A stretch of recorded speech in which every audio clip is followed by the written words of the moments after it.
Белекова Айжамал Сарыбаевнаны жоопкер Кушбаков Маматайыр Алыкжановичке карата карыз акчаны өндүрүү жөнүндө доо арызы боюнча жарандык иш каралат. Тараптардын өздүгү аныкталат. Доогер Белекованын өкүлү Иманова, ордуңуздан туруп койсоңуз, аты жөнүңүз, туулган жылыңыз, сот курамы жарыяланат. Бул жарандык иш төрагалык кылуучу судья Абсатарова, сот отурумунун катчысы Сартбай уулу Канатбектин курамында каралат. Ишенбечилик жокпу, ишенесиздерби сот курамына? Сот бул абдан жоопкерчиликтүү. Ошондуктан мен дайыма өзүмдүн квалификациямды жогорулап турганга аракет кылам. Мыйзамдарды, аларга кирген өзгөртүүлөрдү, толуктоолорду окуп туруш керек. Соттук практиканы, жогорку соттун пленумун, мыйзамдарды билгенде бул ишти сапаттуу кароонун алды. Ошондой эле ишти тыкандык менен окуп, тараптардын ар биринин жүйөсүн угуп, аларга баа берип, иштин материалдарын толук изилдөө керек. Соттук акт стилистикалык, грамматикалык жактан туура болушу керек.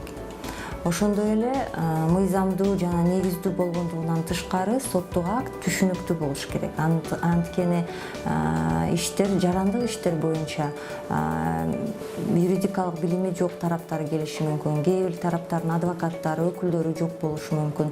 Ошого соттук акт жөнөкөй тилде жазылышы керек. Ошол соттук актыны иштин материалдарсыз окуганда түшүнүктүү болушу керек.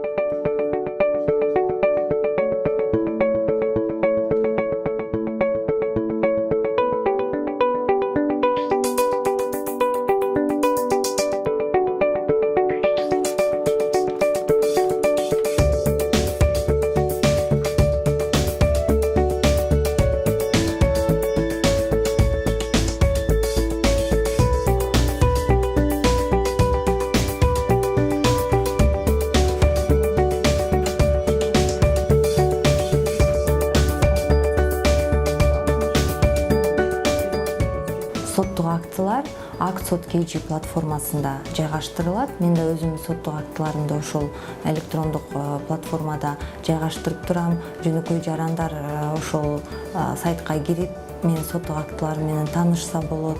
Бул соттордун ишинин ачыктыгын, айкындыгын, тунуктугун камсыз кылат деп мен ойлойм. Судьянын дагы бир милдети бул сот отурумунун жүрүшүндө тараптарга медиация институту аркылуу ишти, талашты чечип алуусун же болбосо макулдашуу, жарашуу келишим түзүү менен талашты чечип алуунун артыкчылыктарын түшүндүрүш керек.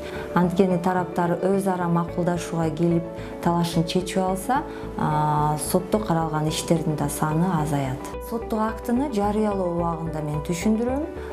Соттук процесс бүткөндө тараптарды отуруңуздарды отургузуп алып, эмне себептен сот мындай жыйынтыкка келгенин сиздерге түшүндүрүп берет. Доогер, сиздин жүйөлөрүңүз мындай жүйөлөрүңүздү сот эске албады, анткени сиз аны далилдей алган жоксуз.